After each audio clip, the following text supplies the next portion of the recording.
Good morning. What a beautiful Sunday morning. Let's start our Gita class with some prayers.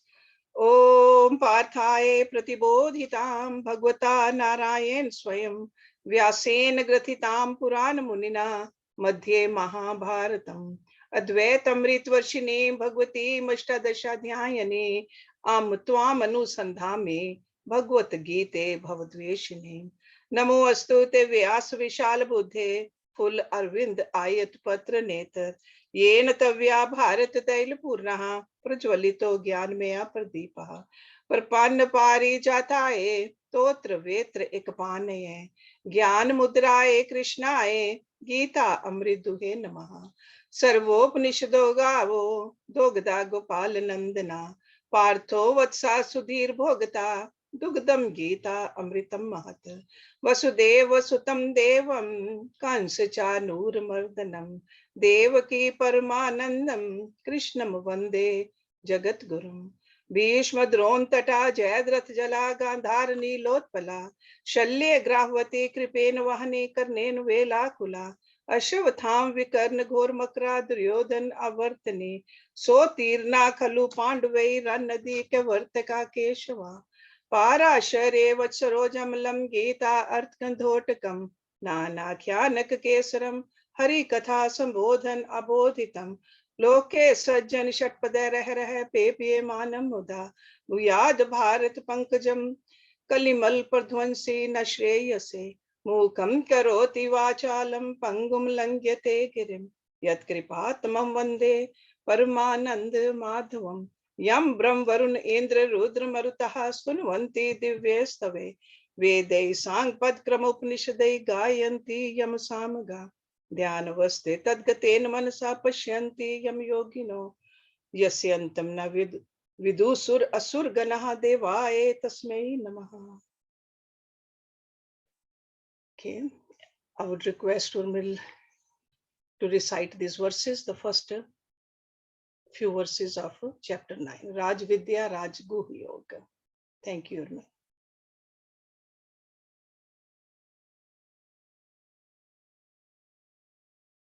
Unmute yourself, please.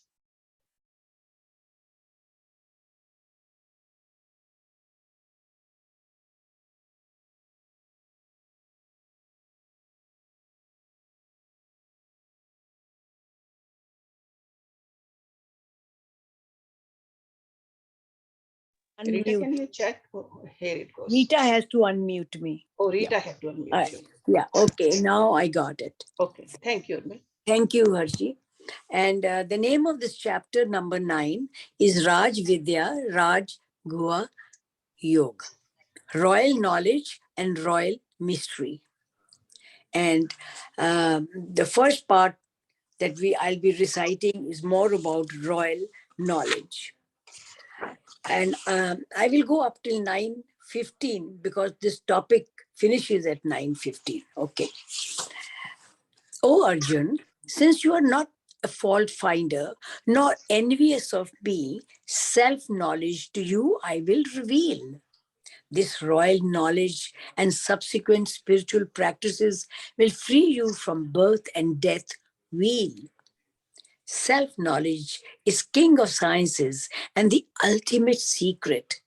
It is righteous and makes hearts pure. By attaining this highest wisdom, you will be free from the bondage of birth and death for sure. O Arjun, faith in royal knowledge and exclusive devotion to me are vital to attaining salvation. Those lacking faith in divine wisdom, they keep circling in the birth and death alternation. I pervade the cosmos in my unmanifested form. My divine and material energies carry the ball. All mortals depend on me, but I am complete without them, as I, the spirit, am highest of them all. Living beings do not exist without me. Such is the mystery of my powerful divine energy. Though I am the creator and sustainer of all beings, yet Maya does not influence me. The mighty wind endlessly blows everywhere, yet it always rests within the sky and space. Likewise, all forms of all beings rest in me. For all the souls, I am the eternal, unified base. At the end of one cycle, kalp, all living beings dissolve into my original material energy. As one cycle ends and the new one begins, I recreate these beings, O son of Kunti. Repeatedly, I create an array of life forms with the application of my material energy. These myriad forms vary based on forces of their nature and functions they carry. O Arjun, in all my acts of creations, there are no selfish motives, so I am unbound. I remain aloof and detached from the activities of the world. I stay in the background. O son of Kunti, the divine kinetic energy, along with the material nature, crafts everything. Under my direction were created all living and inert objects, and this keeps happening. The mindless, ignorant people do not recognize me when in a personal form I appear. They disregard the primary divinity of my personality. They see only my outward nature. Puzzled by the material energy, they adopt the views of the demonic and the atheistics. The deluded entertain vain hopes and fruitless actions. Their knowledge is unscientific. O Partha, the people with divine qualities know me as the imperishable source of creation. They are aware of all my splendors. They worship me with faith and single-minded devotion. Such divine natured beings always hear, chant, and sing my glories with great passion. They humbly bow down and prostrate before me and worship me with loving devotion. Some worship me, the Supreme Being, by procuring self knowledge which they propagate. Others revere my infinite cosmic forms. Some see me as one in all. Others see me separate. Thank you. And now we go to the manifestation and glories of Lord Krishna. Thank you. Thank you very much, Urmil. Beautiful. So if you remember, and you can see from Urmil's recitation also, that verse number 11, where we ended our last week's class, Lord Krishna says, fools disregard me when I dwell in human form. They do not know my higher being as the great Lord of all beings. So in other words, they are fools who are not able to recognize God in all human forms. So that means God is in all of us. Our Atma is nothing but a part of Brahma. My devotees shall respect and revere one another as though the other is I, expressing through him. So this I, the big I. So this is where we ended our last week class. Now verse 12 and 13. In verse 12, he is again mentioning the low, deluded man.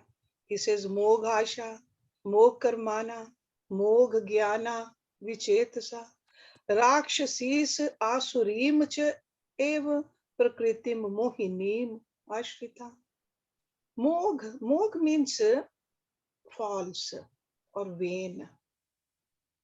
So of vain hopes, Asha means hopes. Mogh Karmana, vain actions, karma. Mogh Gyan, vain knowledge. And Vichetasa, senseless. Rakshasis, devilish. Asurim, undivine. Cha means and, Ev means verily. Prakritim, nature. Mohinim, deceitful or delusive. Shritaha, possessed of. Of vain hopes, of vain actions, of vain knowledge and senseless. That means devoid of discrimination. they verily are possessed of the delusive nature of Rakshas and Asuras. So since they do not harbor divine sentiments towards the personal form of the Supreme Lord, they cannot engage in bhakti towards him. So if they cannot cultivate the bhakti towards the form of a God, how can they love the formless aspect, which is so difficult to even conceptualize?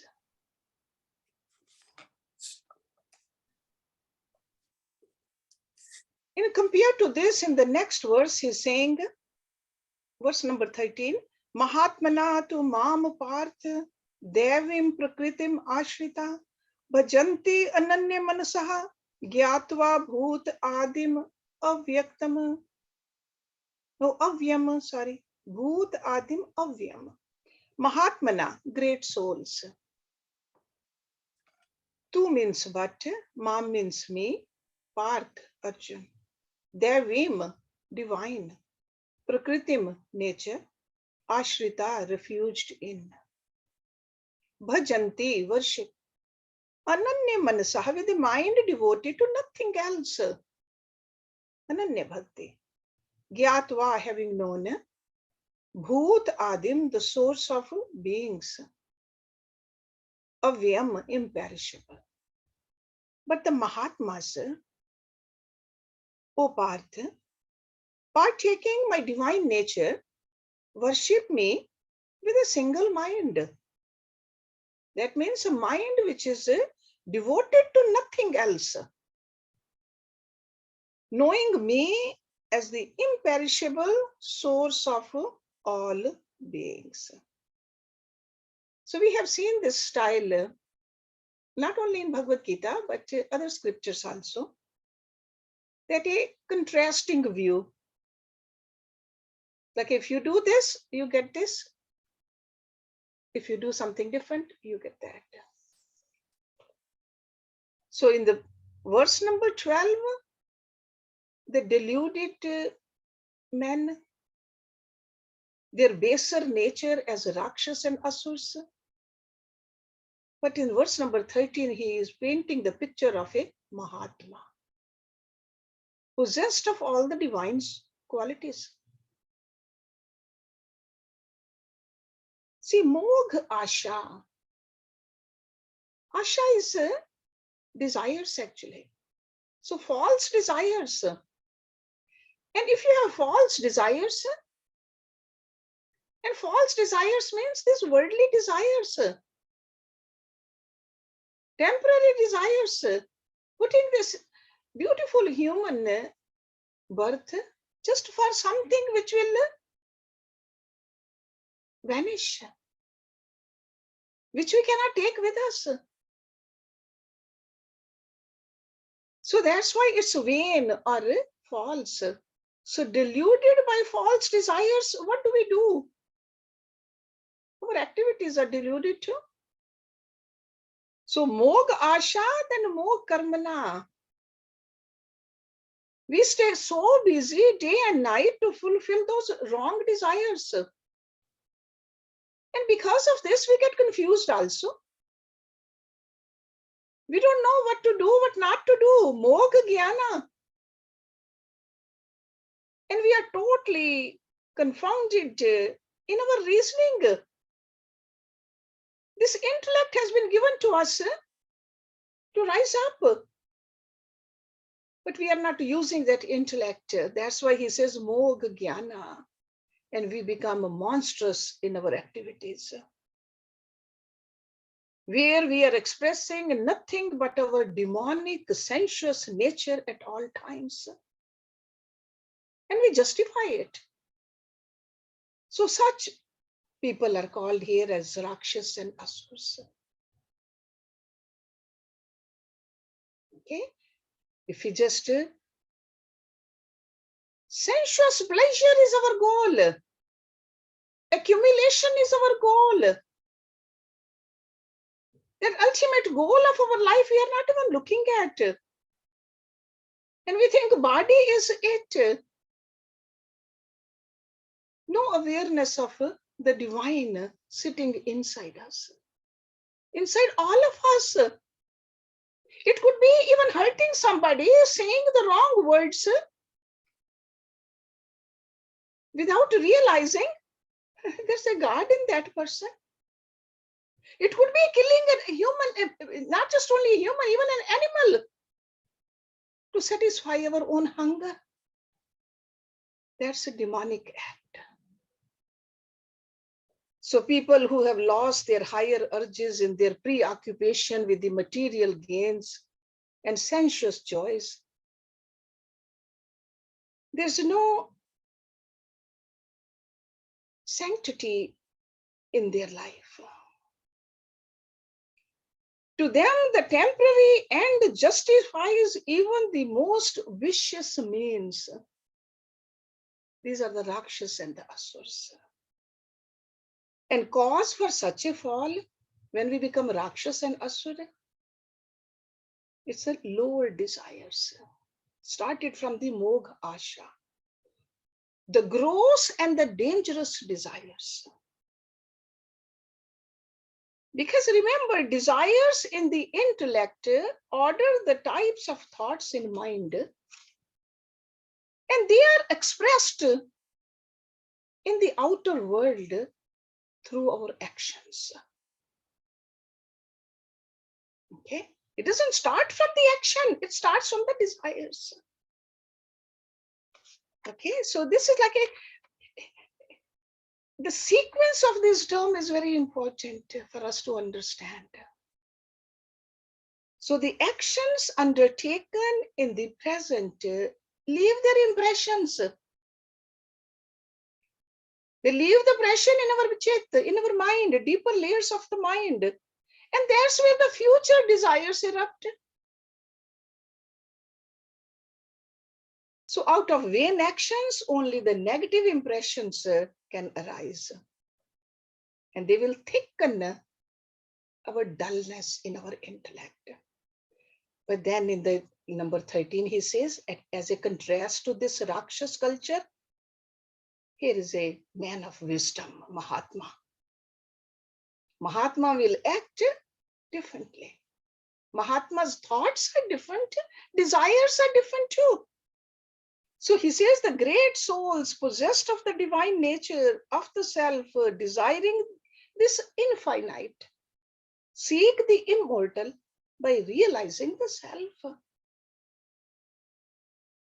How? Through single-pointed self-application. He says they know me to be the origin of all beings. And those who know me, the origin of everything, their thoughts will be different, their actions will be different. Their thoughts will be divine and their actions will be divine too. So source of all beings, when we know that, we cannot but respect every being.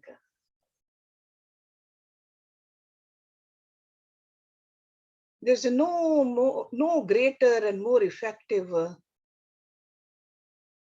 way of explaining than this, that God is everywhere. And in the next verse, he's telling us, because he's talking about worship, they worship me. How do these Mahatma worship me?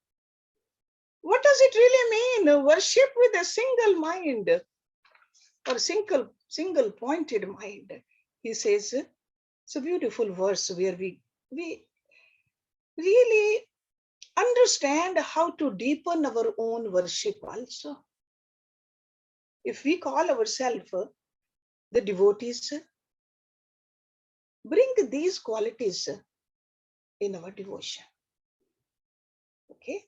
How to do bhakti? Satatam kirtayantaha mam yatanta cha dridvrata namasyanta cha mam bhaktya nitya yukta upasate.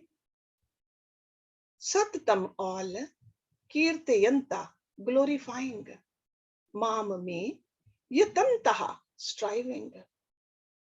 Cha means and, dridvrata, firm in vows.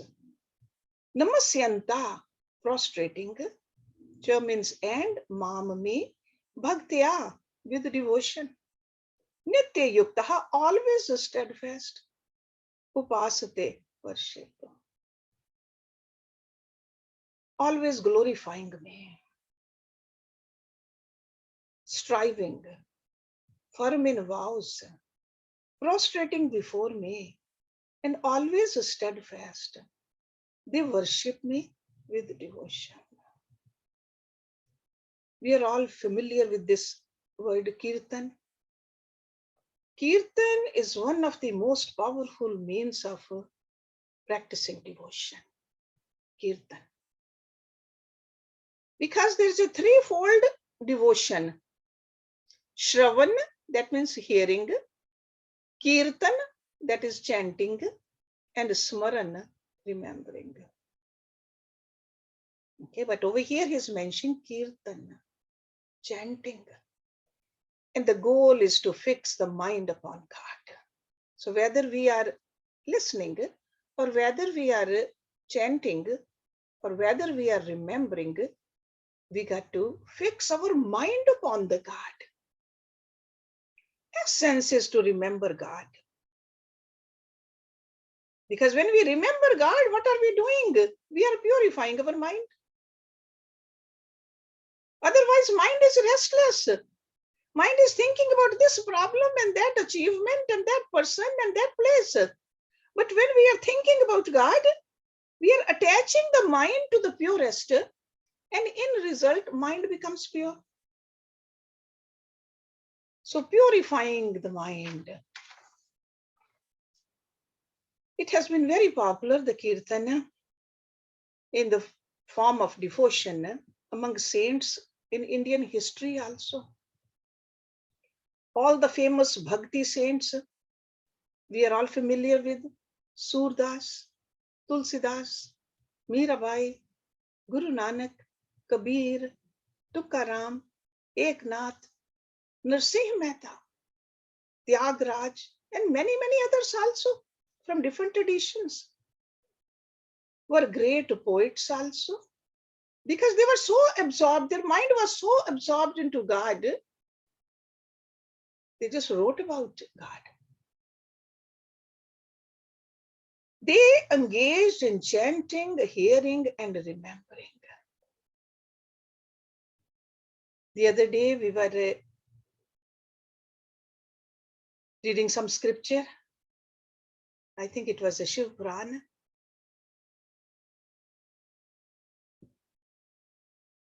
It was mentioned that in the age of Kali, there is one means of salvation by engaging in the chanting of the glories of God. Because our mind stays so restless in the dark ages, at least listen to it. And by listening it one-pointedly, you'll get absorbed into it. So that's why Lord Krishna is saying here that his devotees do kirtana,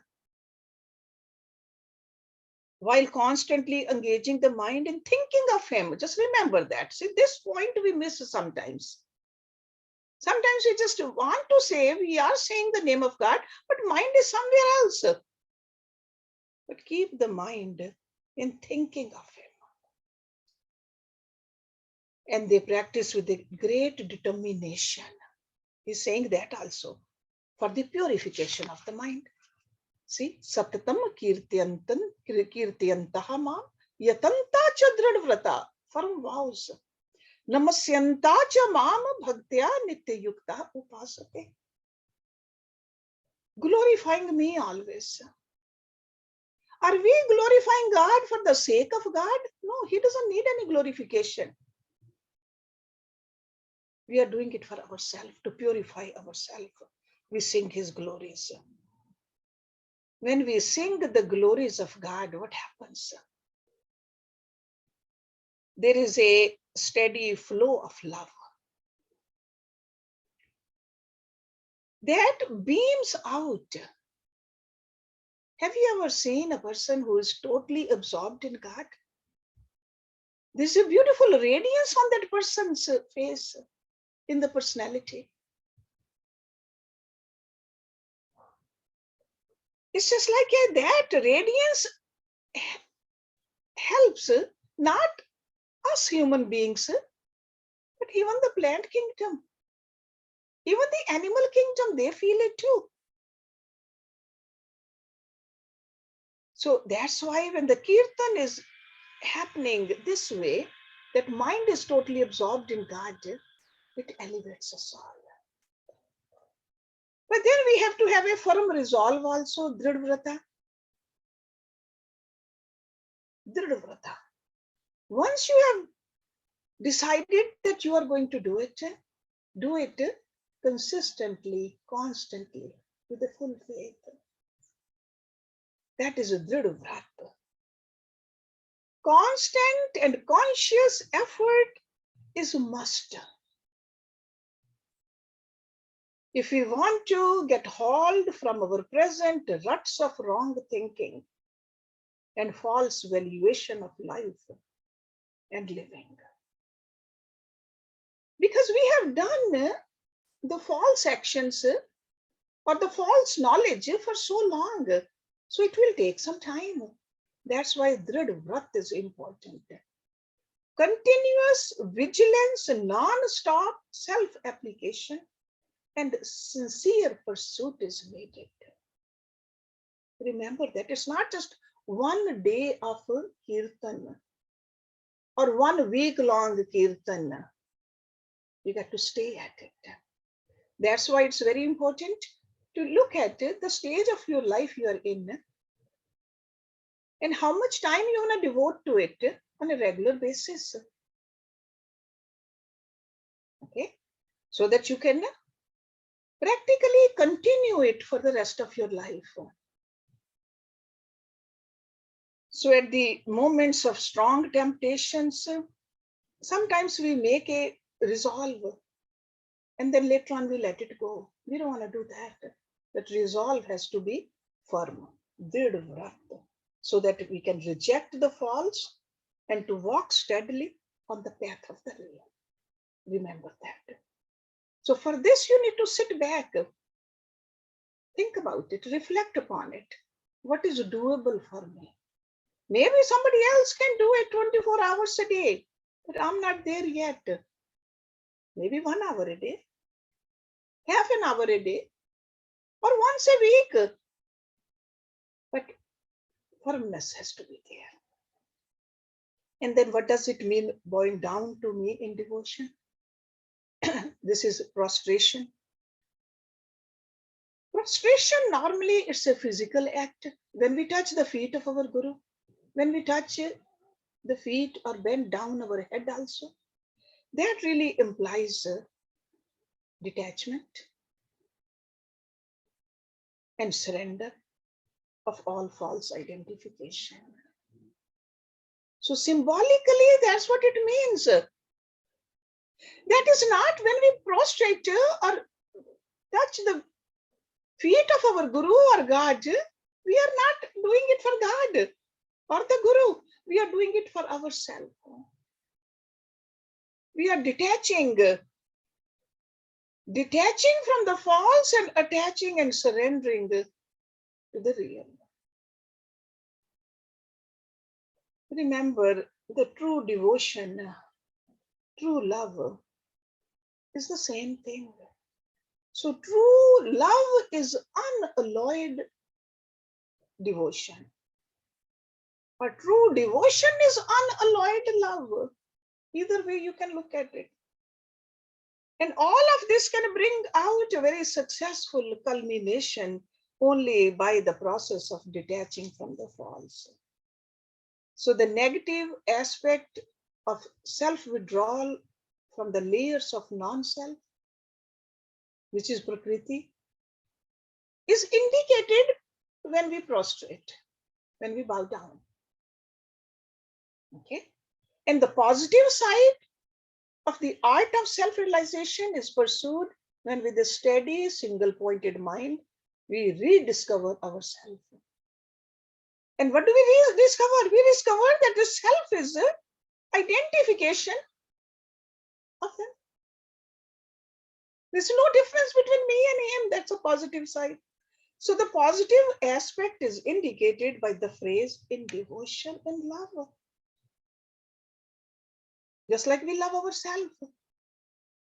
God is nothing but us. We love him. But we can recognize this only or experience this only when we go through this practice. So the withdrawal of ourself from our misconceived identities and final rediscovery of our infinite potentialities through our constant devotion to God.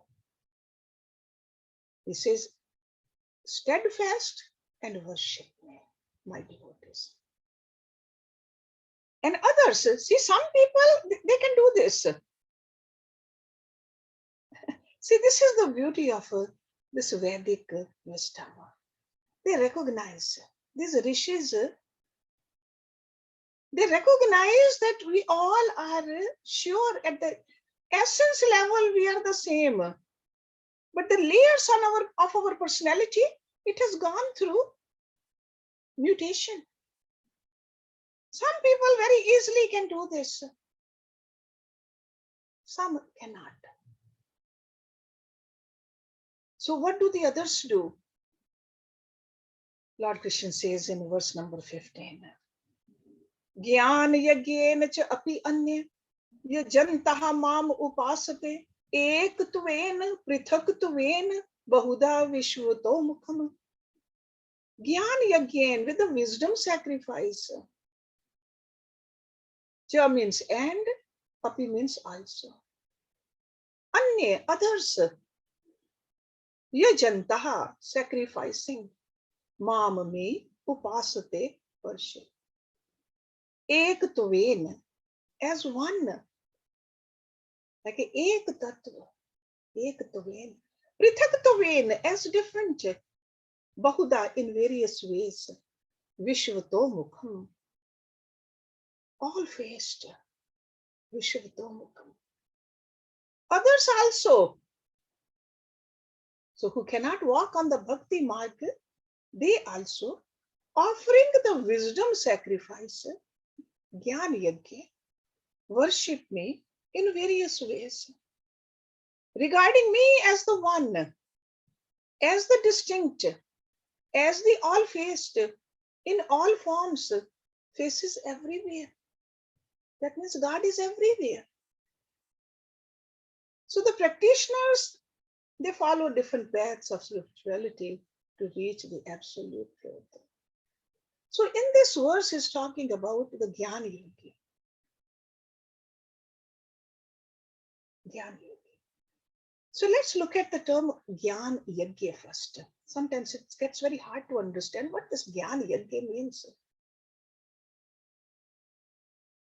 In this term Gyan Yagya, the implication is that for the purpose of invoking the right knowledge, the false misconceptions in us, we got to get rid of them, the root and the branches. That means the negative tendencies, we got to throw them out. We got to plow them out. It's almost like fry them, burn them, roast them. Only then the right knowledge will take place. So Gyan Yagya means, if you want to know in simple terms, the destruction of ignorance, which is called agyan, with the fire of the knowledge, which is called Gyan. This is called Gyan Yagya. Because there's no equivalent English translation of Gyan Yagya. That's why I have to go through all this. Okay. So again, the destruction of ignorance with the fire of knowledge. And ignorance means the negative tendencies, not knowing who you are, thinking this false is as true, this temporary as permanent, that is agyan. In Rishi Patanjali's language, he called it avidya. We got to get rid of the avidya, because avidya is the root cause of all this. But how do we burn this? With the help of the knowledge. So they contemplate deeply on mantras. But mantras also with a bhav, not just a recitation of the mantra like a parrot does. Mantra could be soham, I am that.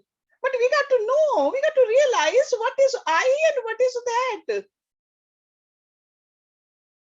Mantra, those words, they don't have power.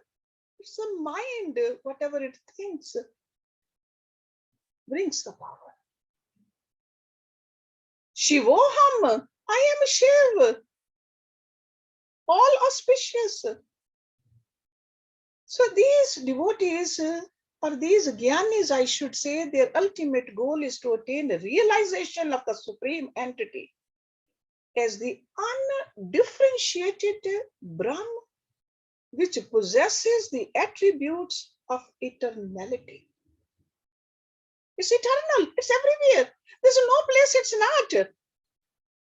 It is knowledge also, it's bliss also, Sat Chit Anand. And they think it's devoid of a form and devoid of any kind of properties also. So Gyan Yajna, when we do, this is what they are looking for. So Gyan Yajna has no ritualism. It is just a constant attempt on the part of the performer to see the one conscious principle, the self, everywhere. So if somebody says, that's what I am, then how will we know? Through their actions we'll know.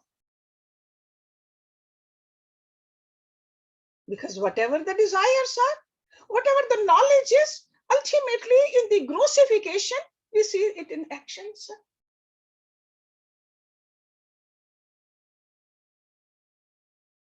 To see him in all visions, to recognize him in all situations, to feel him with every thought, is to live in a constant remembrance of that God.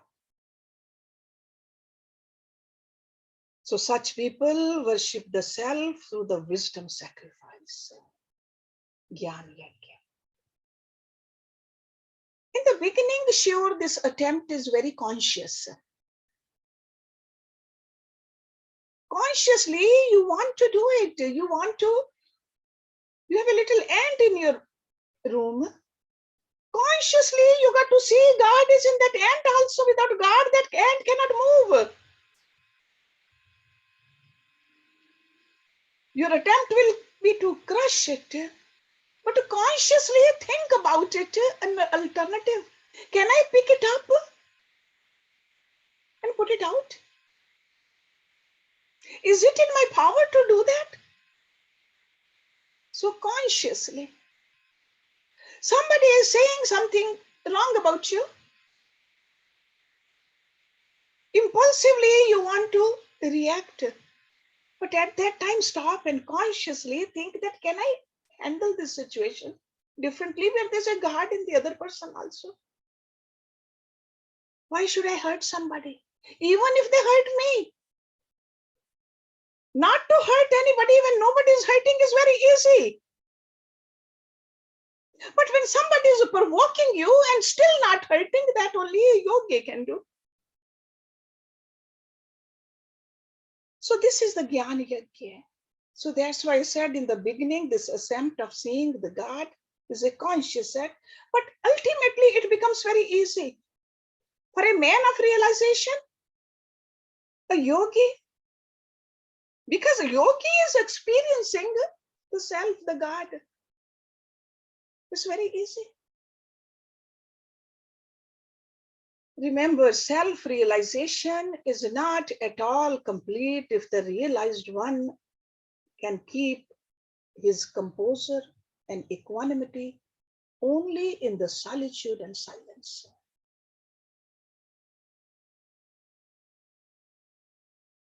So self-realization is complete only when he sees the God everywhere, in everybody, under any circumstance. In my legs as well as in my arms. I pervade equally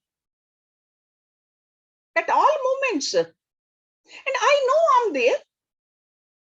That's how the self-realized person going through this Gyan Yagya feels. I'm everywhere, in everybody, in that ant also, in that plant also. Seeing that self. So for this kind of a person, it's not a passing experience. It's not an accidental feeling of this. It's like the knower of the self becomes the self. There's no doubt about it. This is not a momentary feeling. It's not a glimpse here and there. It's a living reality. And if in a variety of forms, different types of worship are performed, how do they perform these worships? We'll see that next week. Let's stop it here. Om Purnamada Purnamidam Purnat Purnamudachyate Purnasya Purnamadaya Purnameva Vishishyate. Om Shanti Shanti Shanti Om. Thank you very much. Before we have discussion, Mani would like to sing the bhajan because he has to come to the ashram for satsang. So Mani, go ahead.